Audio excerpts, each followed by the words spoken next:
안녕하세요. 황교순입니다. 오늘 마천이 찾아낸 사람들 9번째 원앙이라고 하는 한나라 전환시대이죠. 한나라 문제 때에 활약했던 한 신하에 대한 이야기를 여러분들에게 소개하도록 하겠습니다. 이 원앙이라고 하는 사람은 한나라 출신인데 한나라 문제 때, 한나라 문제 때라고 하는 거는 뭐냐면은 한 제국이 형성이 되고 난 이후에요. 고조가 사망을 하고 나서 여씨족들이 여태후가 직접 정권을 장악하기도 하고 황제에 오르죠. 황제에 올라서 그 이후에 여씨 일파들이 전국을 다 장악을 합니다. 황제는 한나라를 세운 황제는 유씨지 않습니까?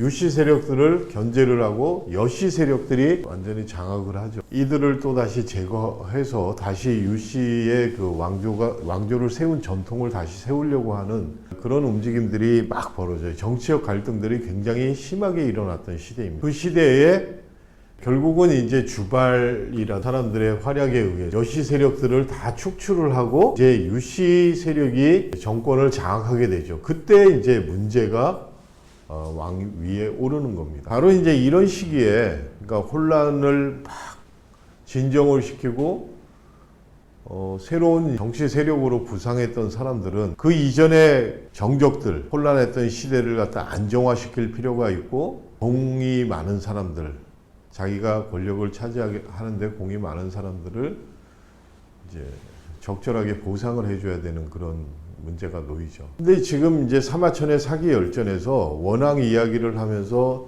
등장하는 이야기가 뭐냐면 바로 이 주발이라는 사람이에요. 이 사람은 한나라 고조가 설립자 유방이죠. 유방이 자기 아내가 여우인데 유방이 이제 고조가 나이 들어서 죽게 됐을 때 여우가 와가지고 고조한테 얘기를 하지 않습니까? 당신이 돌아가시게 되면 앞으로 이 나라가 어떻게 되겠습니까? 누구를 과연 이제 등용을 해가지고 이 나라를 잘 이렇게 유지를 해야 되겠습니까? 라고 물었을 때 고조가 주발이라는 사람을 선택을 해요. 일부에는 용인의 귀재 아닙니까? 이 고조라는 사람이 사실은 항우에 비해서 굉장히 보잘것없고 여러 가지 능력이나 출신이나 여러 조건에서 굉장히 모자람에도 불구하고 본인도 그걸 그렇게 얘기를 했어요.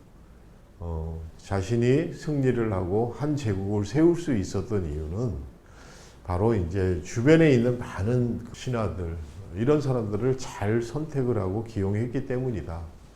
한신, 소하, 장량 이런 사람들이 나오지 않습니까? 사실은 나는 다 그들보다 못하다. 싸움은 한신보다 못하고 이렇게 얘기를 해요.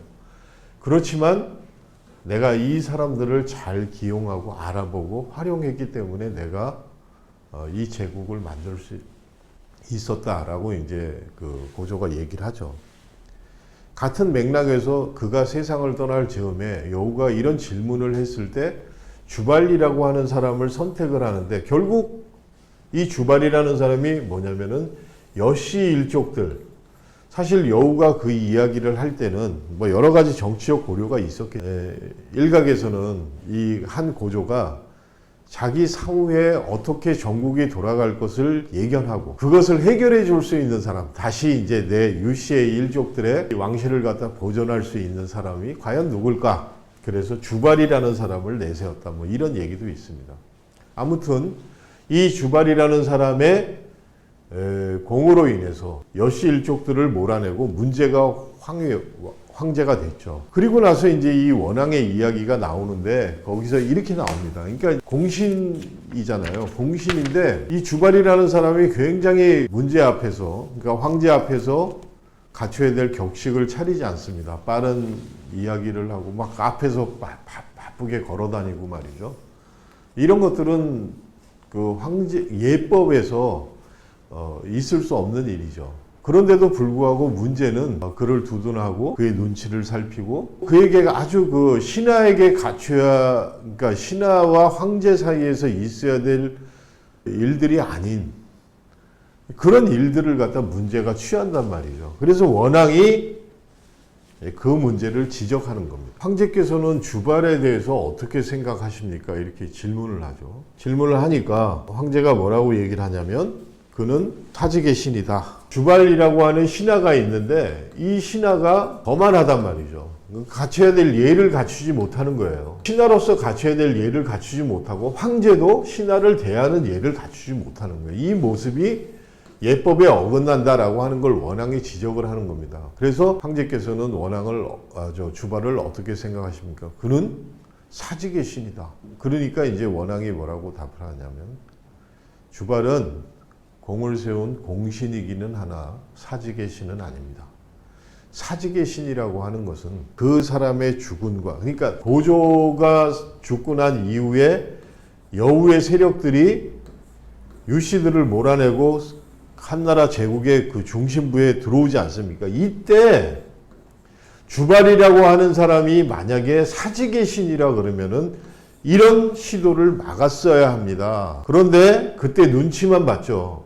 뭐 때로는 야합하기도 했고, 나중에 어떤 기회가 왔을 때 이제 여우를 몰아내고 세운 거예요. 그러니까 원앙의 눈에 보기에 이 주발이라고 하는 사람은 여시 세력을 몰아내고 다시 유시 세력을 올리는데 공은 있지만, 공신이기는 하지만 사직을 지킨 신하는 아니다. 그럼에도 불구하고 황제께서는 주발은 주발 나름대로 굉장히 자신의 그 범위를 넘어선 행동을 하고 있고, 황제는 황제께서 주발이라는 사람의 실체, 그 사람의 어떤 그 본질을 정확하게 이해하고 있지 못하기 때문에 이런 예를 거스르는 일들을 하고 계신다라고 얘기를 해요. 그런데 이제 문제는 어디에서 발생하냐면 이런 이야기들이 이제 바깥으로 새나갑니다. 거기 뭐 주발의 세력들이 있었겠죠. 주발이 그 이야기를 듣고 굉장히 분해하죠. 사실 원앙의 형 원쾌라고 하는 사람이 주발과 굉장히 친분이 있는 사람이에요. 그래서 아마 원앙이라는 사람이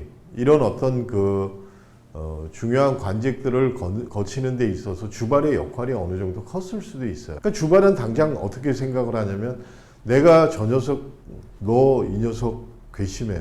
내가 너네 형과 이런 친분이 있다는 걸 알고 너가 황제 앞에서 나를 변호하지는 못할 망정 나를 모함을 한단 말이야.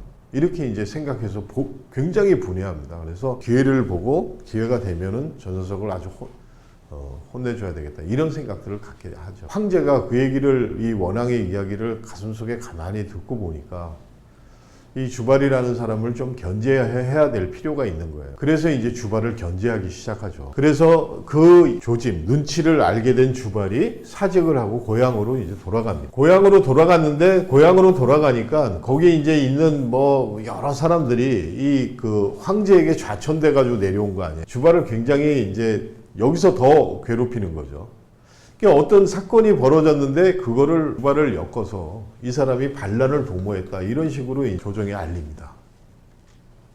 그러니까 황제가 역시 원앙의 이야기가 맞았구나. 저 녀석이 정말 사직의 신이라 그러면은 반란이라는 건, 사직은 뭐냐면 사직을 보존하는 거거든요.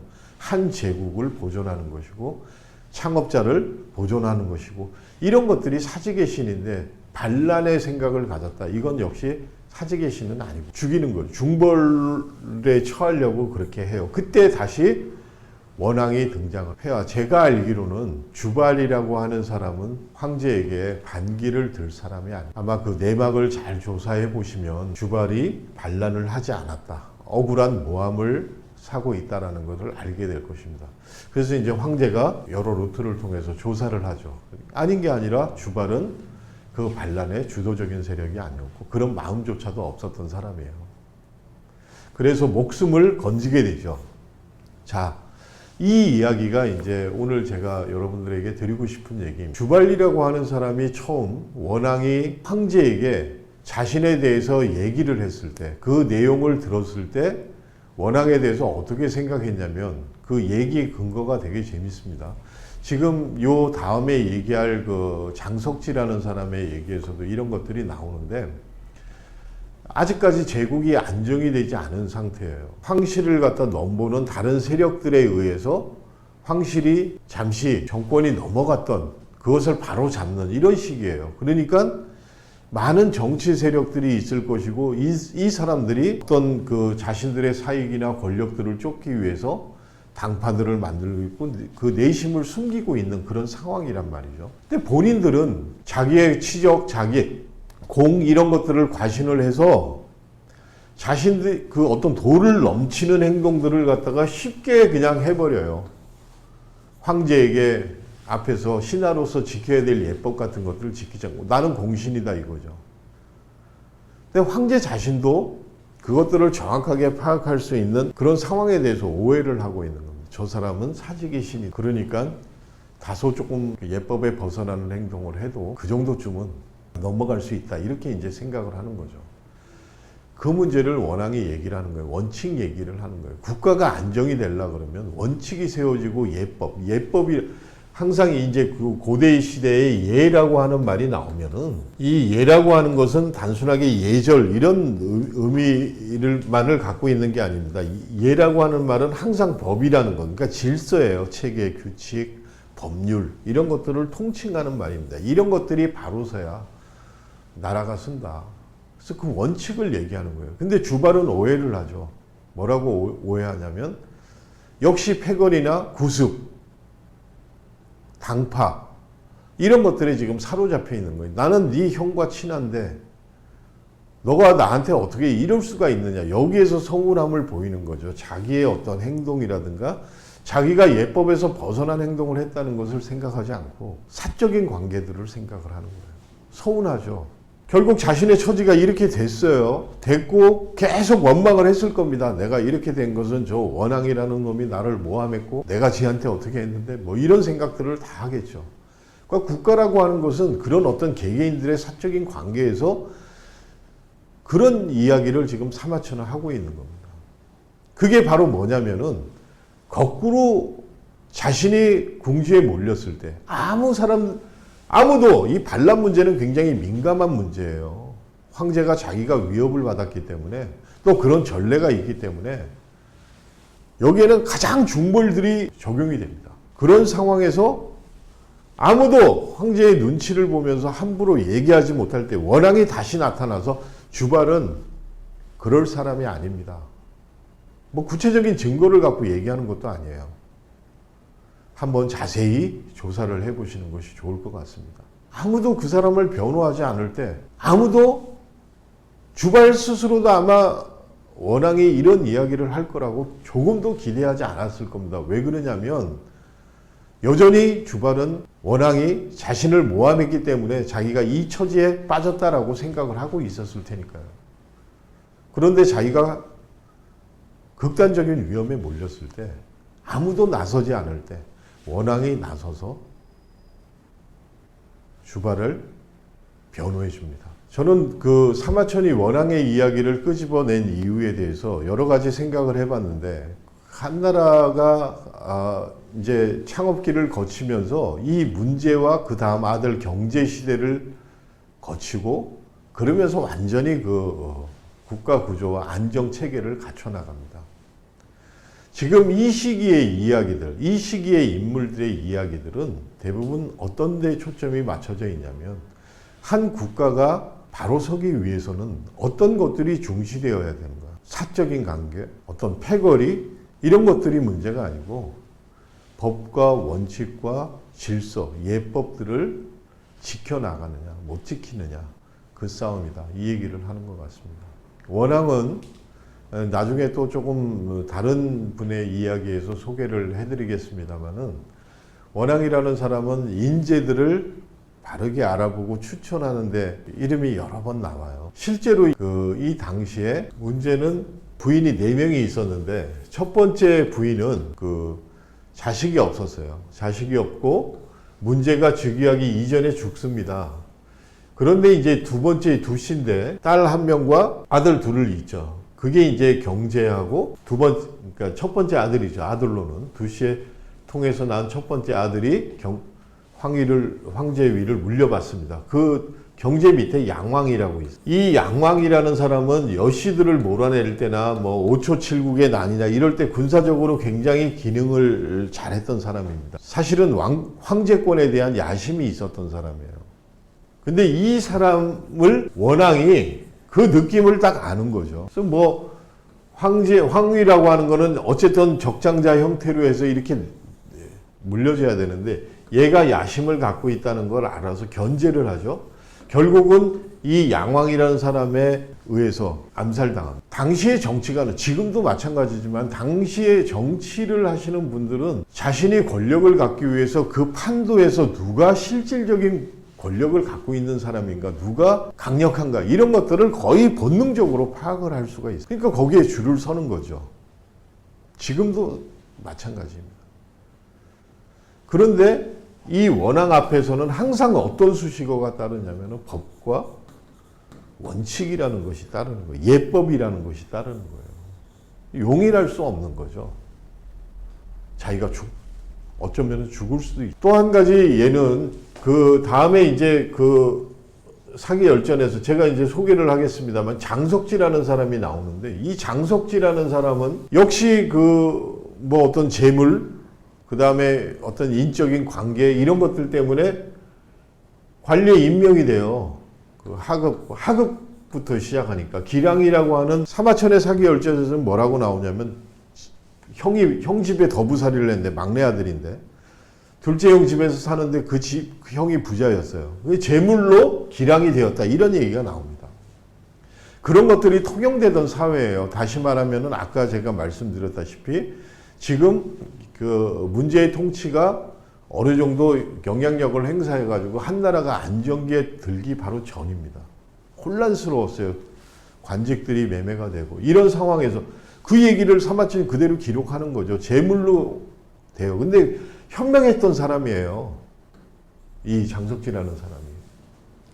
그런데 앞부분에 뭐라고 나오냐면 10년이 지났는데 이 사람이 승진을 못해요. 그래가지고 이제 한탄을 하면서 내가 형 집에 더부살이 하면서 재산만 축내고 승진도 못하고 원하던 바를 이루지 못하니까, 꿈을 이루지 못하니까 나는 이제 귀향을 해야 되겠다, 이렇게 얘기를 해요. 이 말이 굉장한 암시를 갖고 있습니다. 왜 10년 동안 재물이 많은 사람들이, 재물이 많고 현명한 사람, 왜 승진도 못하고 그 사람이 원하는 꿈을 이루지 못했을까? 다음 시간에 말씀을 드리겠습니다만, 아무튼 그러한 이유 때문에 낙심해가지고 귀향을 하려고 하는데 이 원앙이 장석지를 알아봅니다. 그래가지고 황제에게 추천을 해요. 그래서 이 장석지라는 사람이 황제 옆에서 여러 가지 중요한 일들, 혼란하고 변화기 있고 역동이 있고, 그 다음에 여러 강력한 세력들이 다투거나 뭐 이런 시기에는 흔히 너무나 사소하게 원칙들이 무너지고, 우리가 남이냐?